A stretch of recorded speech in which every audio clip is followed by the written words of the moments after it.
नमस्कार, अक्कलकोट समर्थ news channel मध्ये मी प्रमिला देशमुख आपणा सर्वांचं स्वागत करते। पाहूयात आजच्या हेडलाईन्स। प्रणिती शिंदे यांच्या विजयानंतर अक्कलकोट मध्ये जल्लोष।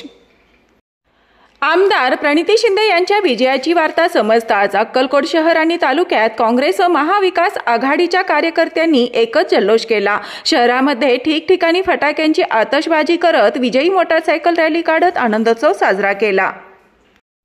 यावेळी शहरातील प्रमुख मार्गावरून ही रॅली काढण्यात आली। ग्रामीण भागात चपळगाव, पानमंगरूळ, दुधनी, जेऊर, वागदरी येथेही प्रणिती शिंदे यांच्या विजयाचे पडसाद उमटले आणि त्या ठिकाणी फटाक्यांची आतषबाजी करून विजयी घोषणा देत आनंदोत्सव साजरा केला। या निकालाबाबत प्रतिक्रिया देताना माजी आमदार सिद्धाराम म्हेत्रे म्हणाले, शेतकऱ्यांमध्ये मोदी सरकारबद्दल प्रचंड नाराजी होती। लोक वैतागले होते, चिडले होते। अनेक दिवसांपासून निवडणुका नव्हत्या। अक्षरशः त्याचा राग या मतदान पेटीतून व्यक्त झालेला पाहायला मिळाला।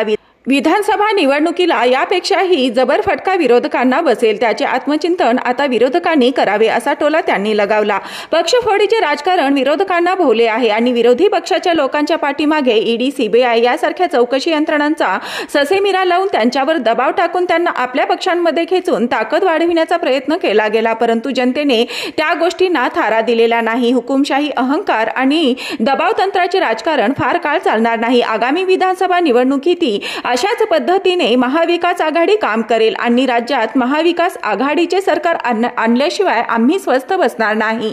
याबद्दल आता सध्या तरी कोणाच्या मनात शंका नाही असा विश्वास त्यांनी व्यक्त केला। या विजयाबद्दल काँग्रेसचे तालुकाध्यक्ष शंकर म्हेत्रे, युवा नेते प्रथमेश म्हेत्रे, ज्येष्ठ नेते अशफाक बळोरगी, मल्लिकार्जुन पाटील, धनेश आचलारे यांनी समाधान व्यक्त करत याचे श्रेय कार्यकर्त्यांना दिले आहे। यावेळी शहर काँग्रेस कमिटीचे अध्यक्ष रईस टिनवाला, माजी नगरसेवक सद्दाम शेरीकर, मैनोद्दीन कोरबू, वकील बागवान, राम जाधव, शशिकांत भगरे, आलोबाशा अत्तार, युवक काँग्रेस अध्यक्ष मुबारक कोरबू, सकलेन बागवान, बाबा बागवान, वसीम कुरेशी, जब्बार बागवान, येळसंगी, रमेश स्वामी, शिवशरण इचके आदीसह कार्यकर्ते उपस्थित होते।